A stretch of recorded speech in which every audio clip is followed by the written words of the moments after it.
Inspiration finds us in so many ways, through vast landscapes, the play of color, or even the people we cross paths with. Sometimes it's the smallest things, however, like the pebbles scattered on a beach. They hold the same wonder as towering mountains. During my time in Croatia, I experienced both the grandeur of the mountains, the beauty of the Adriatic Sea, but also the quiet details. Today I'll be working to carry those impressions onto my substrates, sometimes inspired by less common things like these small pebbles that hold depth and beauty in them. Welcome back to my studio. It sure feels good to be here, I have to admit, and away from all those bugs and 35°C weather painting in. Here it's much more comfortable. So first thing I want to mention is the panel that I'm painting on. A lot of times, and I've done this previously, I talk and I ramble about various things and I don't necessarily go into details with regards to how to prepare substrates, and hopefully that will be a topic for future videos. But here I'll mention what I consider probably my favorite substrate to paint on, and that is this DiBond panel.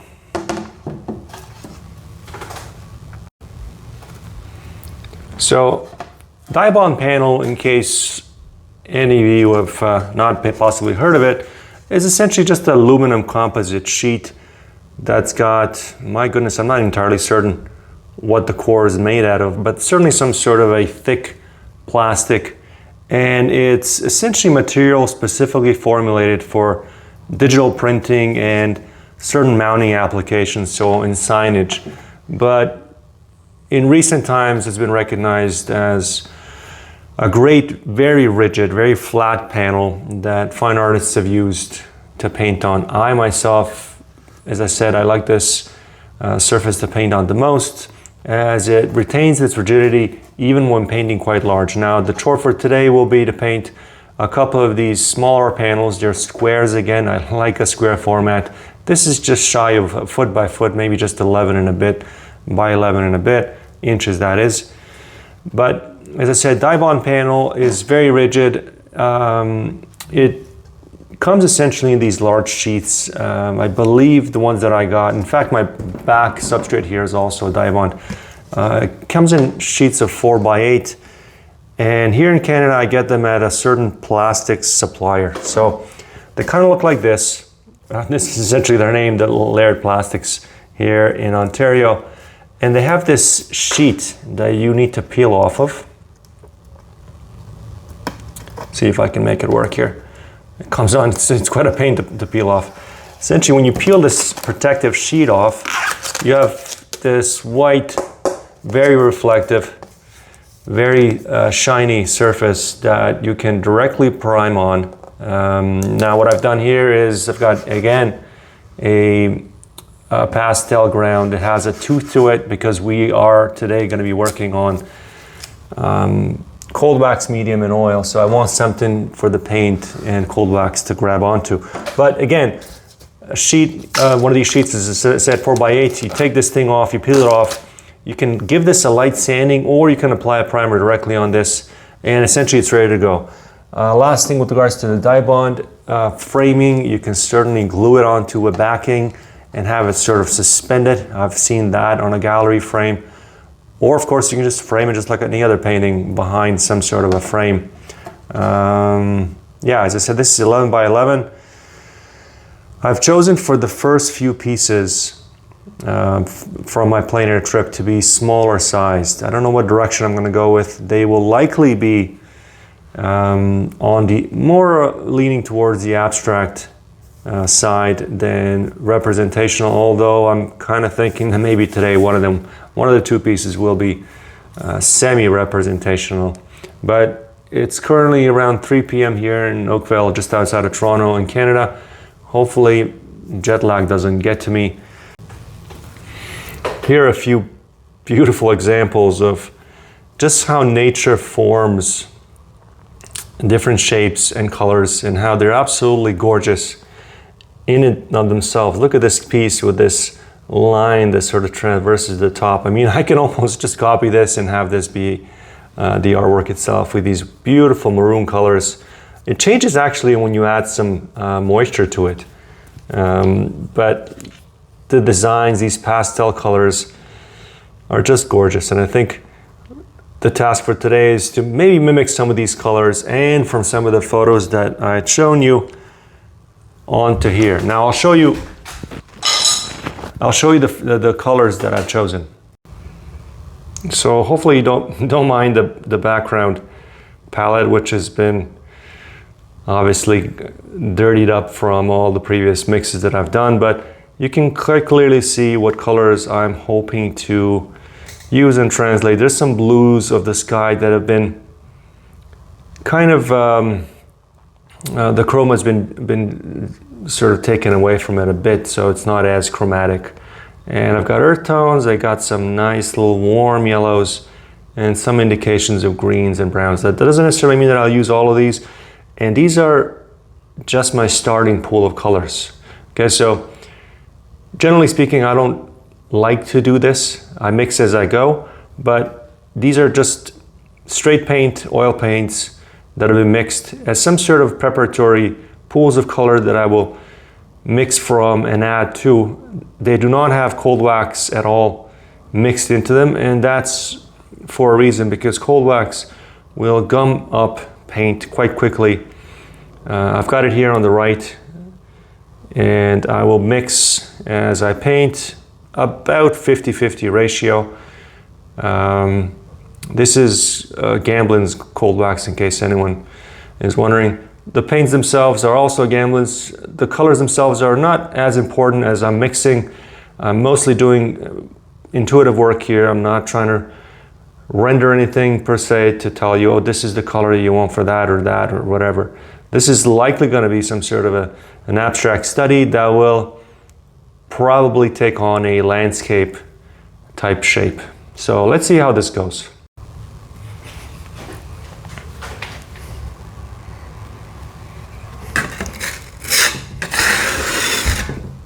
I think the plan for today is to see if we can translate the overall feeling, the mood of the place, Croatia in particular, onto our studies here for today. And in fact, the plan is to do a couple of these that sort of work off one another for today. But the intention is, of course, to paint intuitively. I do not have a reference photo directly.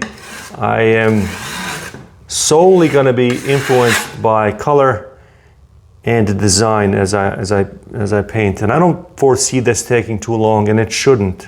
I want this to be mostly much like the plein air works that I've done, mostly in the moment and not overthought or no overthinking here, just, you know.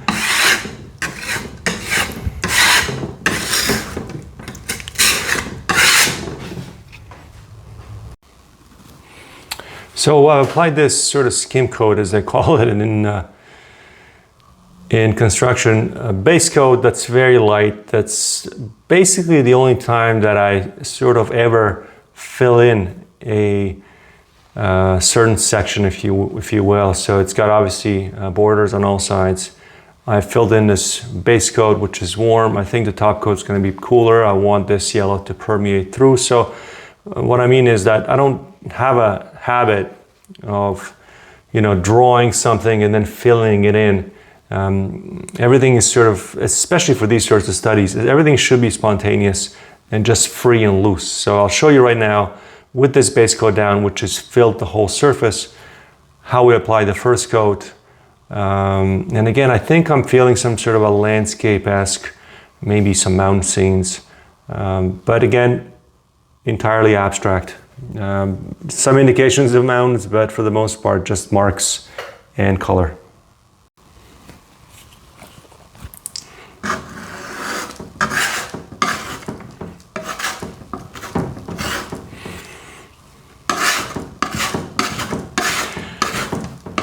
I should also mention a couple of things. Firstly, you may have noticed that I'm narrating as I'm working now.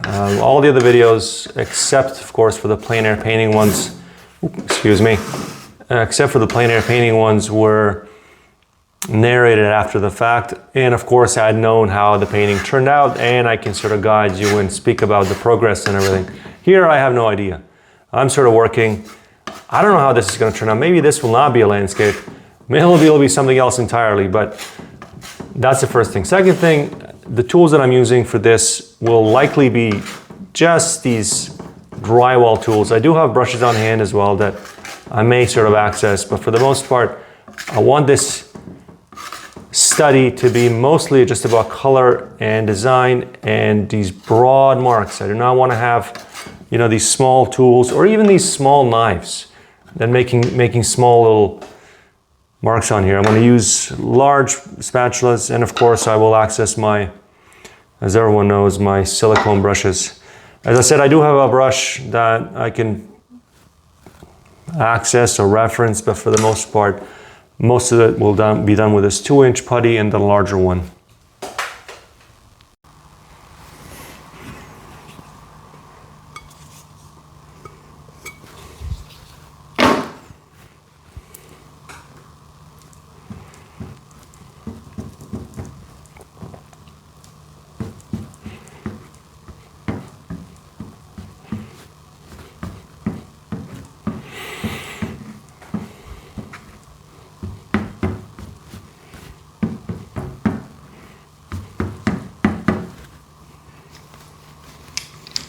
I think one of the advantages when you're working with these sorts of tools, these squeegees and these palette knives, is that if you're keeping them clean, which I am always doing with my rag, the colors come out much cleaner. So as I said, this, I don't know if I showed you this in previous videos, this is a Catalyst wide sort of hand squeegee tool that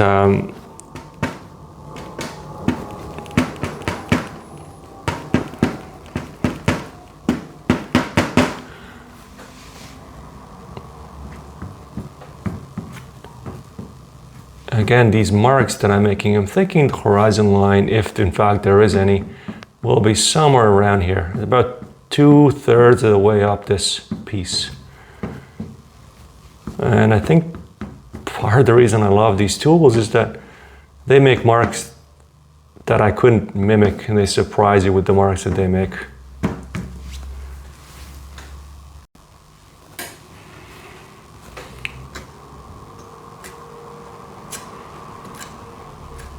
Each tool has its own particular characteristic as to what kind of marks they make, and this is just something that you get used to and expect as you work with them. This particular palette knife makes these sort of broad strokes that are just filled with a whole lot of disappearing edges.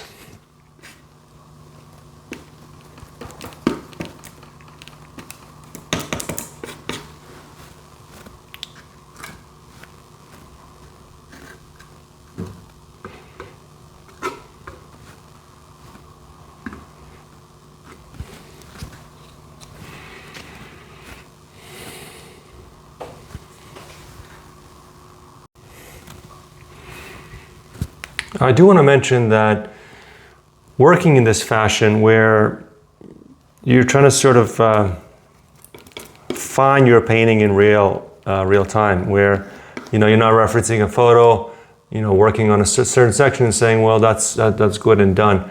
When you're working in this fashion and you're letting the process sort of dictate where it wants to sort of take you, it might take a while. It might be 5 minutes, it might be 55, it might be a couple of hours. You want to keep these things as spontaneous as possible. But at the same time, I'm not recording every piece of this video simply because, I'll put a section in and feel like it's not quite working. Erase it, add another color, and so on and so forth. Sometimes the process, or I should say the quickest state from point A to point B isn't necessarily a straight line. It might just be a zigzag, if you know what I mean.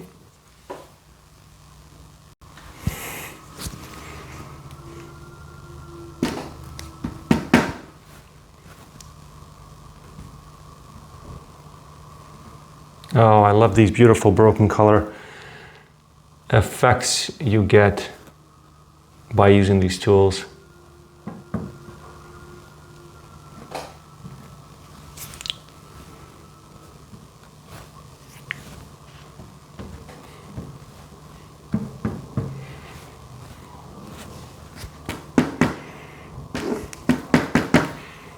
Let's add some warmth in each section here.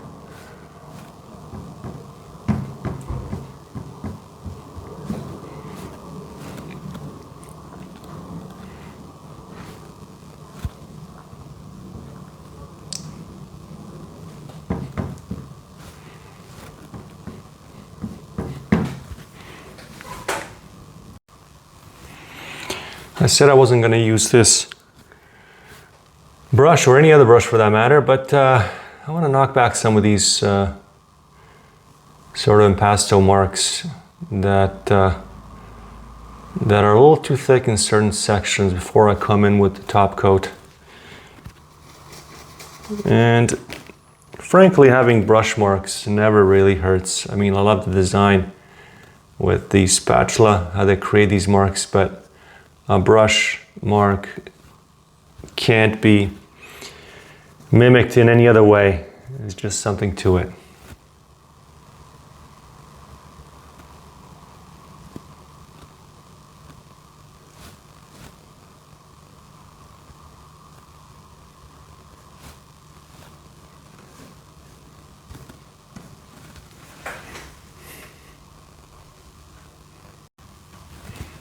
Now a trick that I picked up a long while back, and this is probably better done with a newsprint or a harder piece of paper, but I thought I'd try this paper towel and see how it works.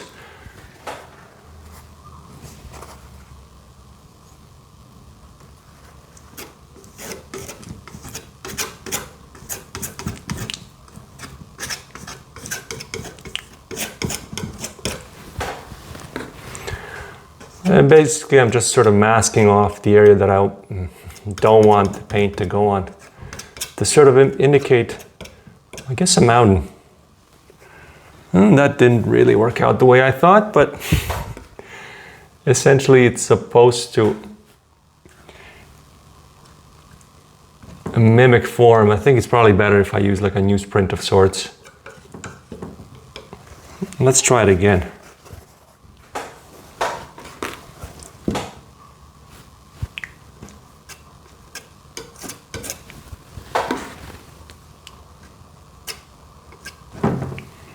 Yeah, maybe a little better on this side.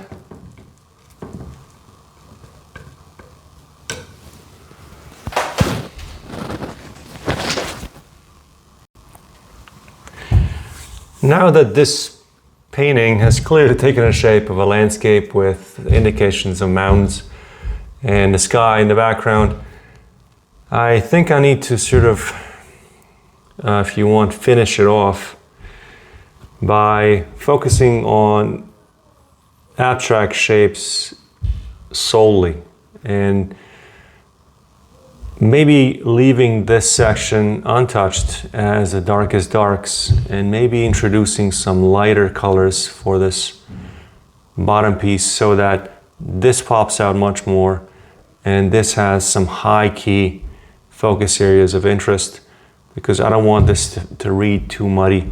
I want this to be, as I said, an interpretation from Croatia with these pastel blues and greens and only certain colors popping out. I like these yellow ochre raw sienna combinations, indications of, I guess, pasture land or meadow of sorts. But let me put these high key accents for the front, and maybe in doing so, this mountain scene will pop out much more.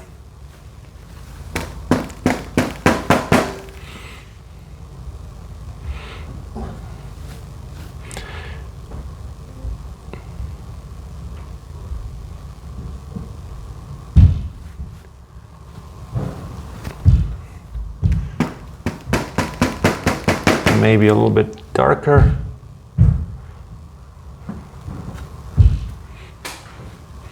This almost reads like a reflection of this distant hill.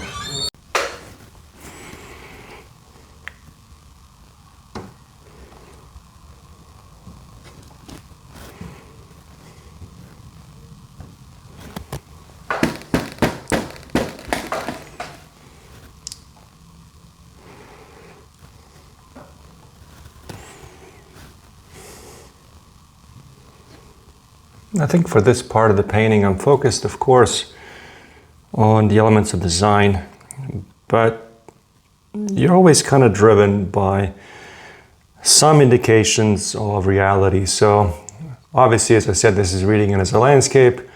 This, by that same notion, is some sort of a field. It could be a lake, it could be something else, but I may want to introduce some sort of element of design that sort of leads into this piece through these abstract marks. But again, I want to get this much lighter still than it currently is.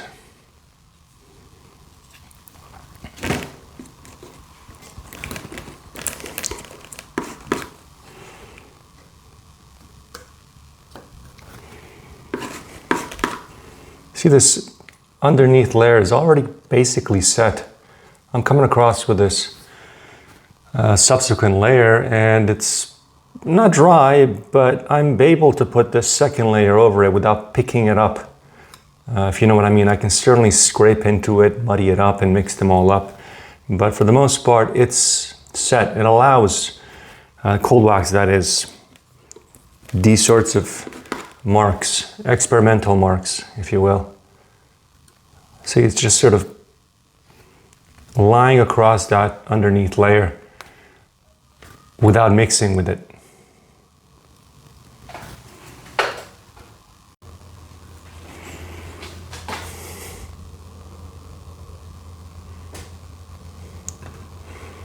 I love how this cold wax skips across the surface and leaves these very, very organic marks.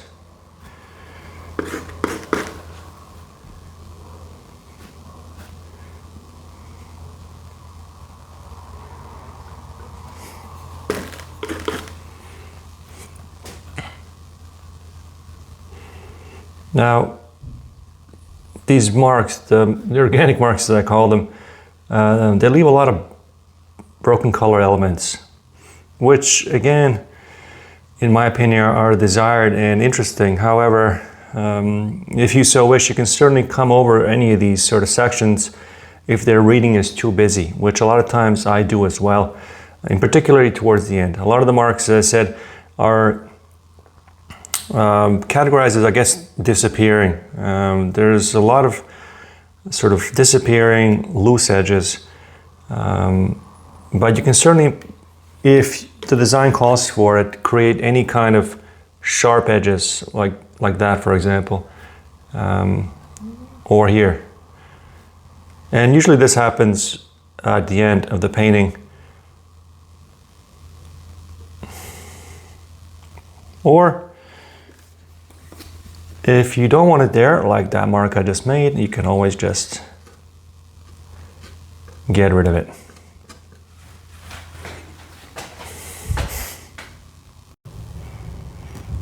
First painting session completed. It took a little longer than I anticipated, and that's a reality more often than I'd like it to be, but overall it's about an hour, hour and a half. Whether this is finished or not, I don't know, but it will sit in my studio and I will likely evaluate it over the next little while and maybe add to it, subtract it. Interestingly enough, I'm happy with this study. I mean, when you look at it, what I did towards the end was introduce the hardest edges, or where I want the eye to go, and that is this section here, and that's also the darkest part of the painting. And it ended up being some sort of a mountain field scene, but in reality, you have dark elements, which are, this is obviously the darkest dark, next value up, and then so on. It's quite cubist in its sort of foundation, even though it does represent, as I said, a mountain scene. But as I said, I'm quite happy with the marks. I may sort of fiddle with them in the coming days. But let's see if this second piece, which will hopefully go tandem with this piece, we can make it much more abstract and spontaneous and finish it in less than an hour.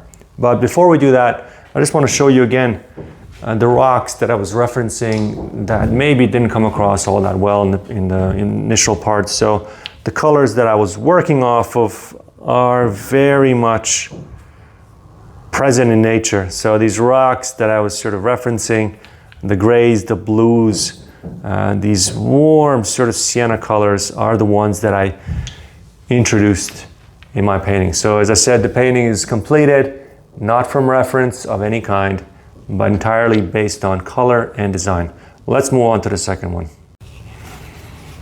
For this one, I am not introducing a single color for the underpainting. I'm going to go with basically the same palette, maybe introduce one or two colors that are new, but I want this to be much more playful.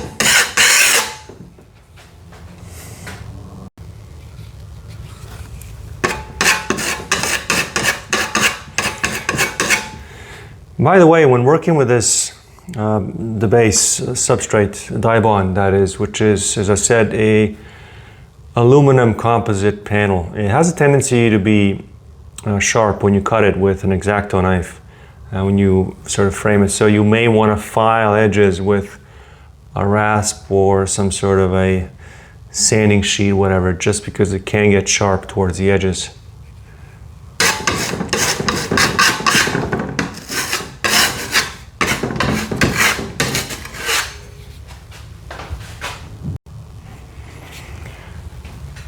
One tip that I can share with regards to working with cold wax, and if your intentions are to build layers, is to do things gradually. Don't put on too thick of an application of color down too quickly. Okay?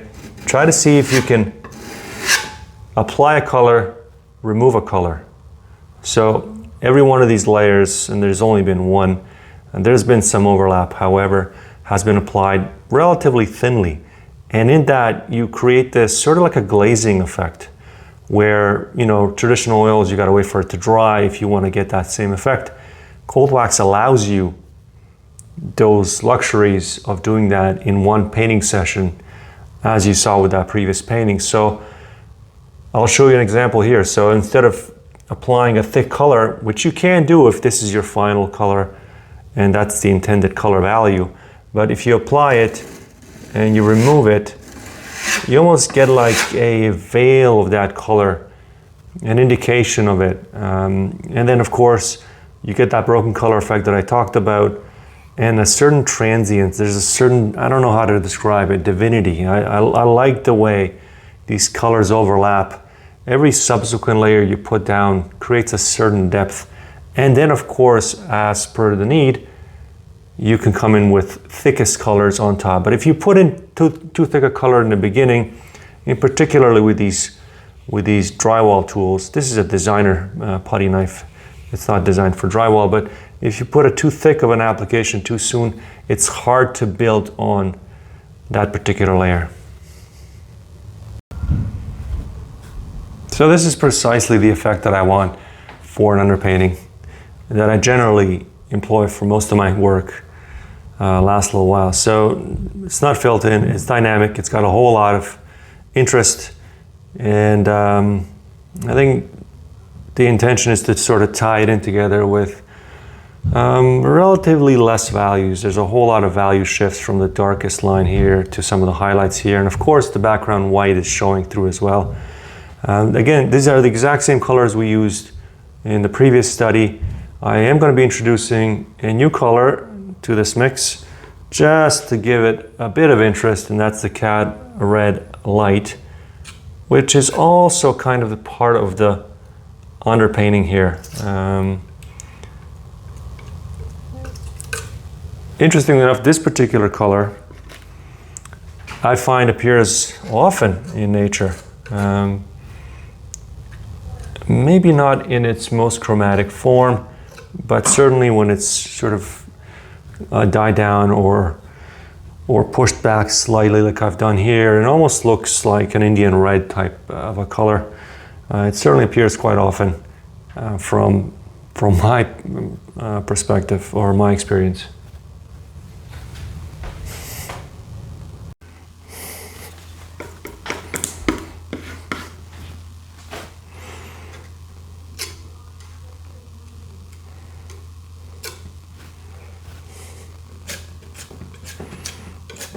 So this, what I would consider a second layer.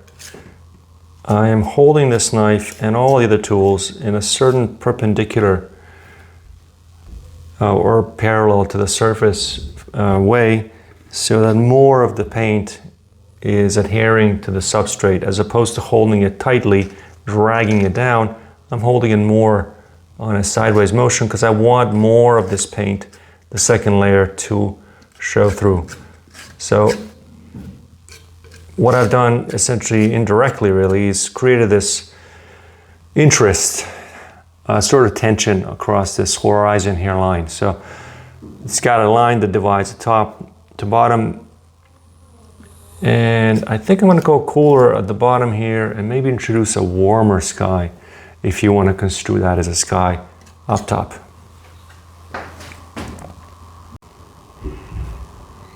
I am about half an hour in. Let's see if I can move this painting back so you can see it. Again, as I said, pretty straightforward design, very minimalistic in nature. Cool floor or bottom part, and a warm indication of whatever you want to call this, a sky or just a top half. And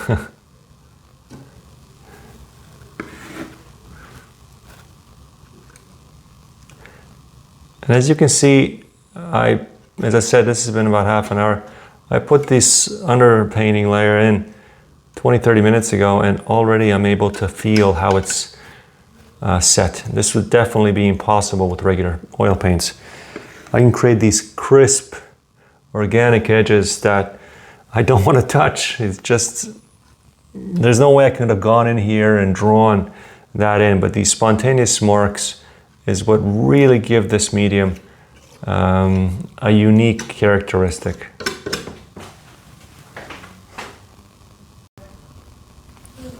All right, so we've got the main elements of design sort of laid down. It's still reading almost like a landscape of sorts, although that was not my intention. You got this, as I said, this sort of tension between the bottom 2/3, or maybe 2/5, I should say, pardon me, and the 3/5 on top, sort of fighting for attention with one another. And as I said, I've introduced warmth to the sky, if you want to call it the sky, or the top part, and coolness at the bottom. But I think I've introduced some sort of additional warmth to this section here. And again, based on colors that I have on my palette from the previous painting, I've introduced only cad red light for this section here. It almost reads like I guess a sunset piece, but I'm going to introduce this yellow ochre just to give it a bit more interest here on the left.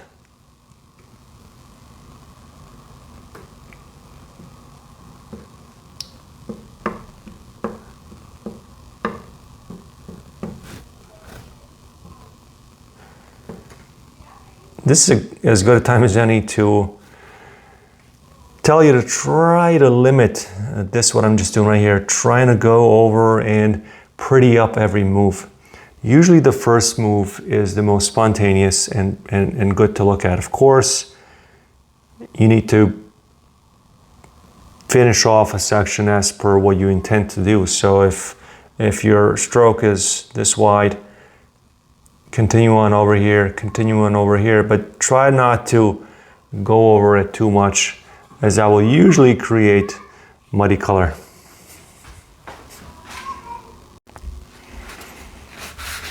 Okay, I think I like the way this painting came out. I think I enjoy it more than the previous one. What I've done differently on this piece than I did even some of the previous paintings that I've posted here on YouTube is I've gone really thickly with the accent part of this. So this part here is very thickly applied. I think I like how that reads. Everything is kind of categorized as impasto-esque, but this is really thick.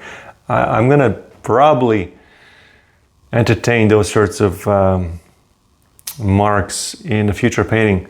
Raise your hand if you think I should probably knock that back or not. I'm just joking here. But yeah, I like how this reads. I love the way these play off one another and just the overall simplicity.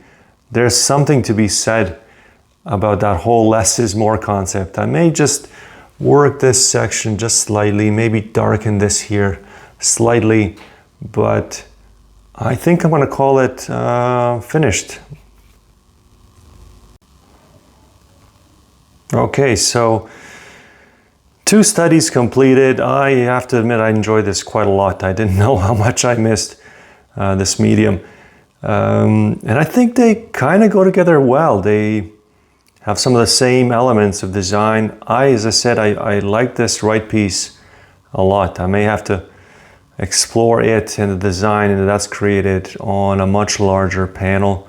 But that doesn't discount that I don't necessarily enjoy the one on the left as well. I think they pair well nicely, and I may even frame these 2 pieces. But yeah, so session over. I will come in close. I want to show you some of the marks that I've created.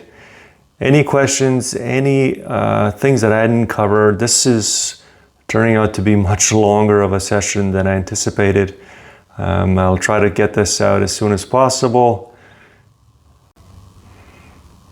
In the next painting session, I'm hopefully going to introduce similar elements from Croatia in a larger studio piece, whether that's landscape, maybe figure, I'll see. But for now, I will sign off. Thank you for watching. This is, as I said, an experiment in a sense that I'm narrating as I work. I don't know what these things are going to turn out. But as I said, I'm quite happy with both of them. Let me come in close and I will hopefully see you in the next video next week. Thank you for watching and enjoy your day.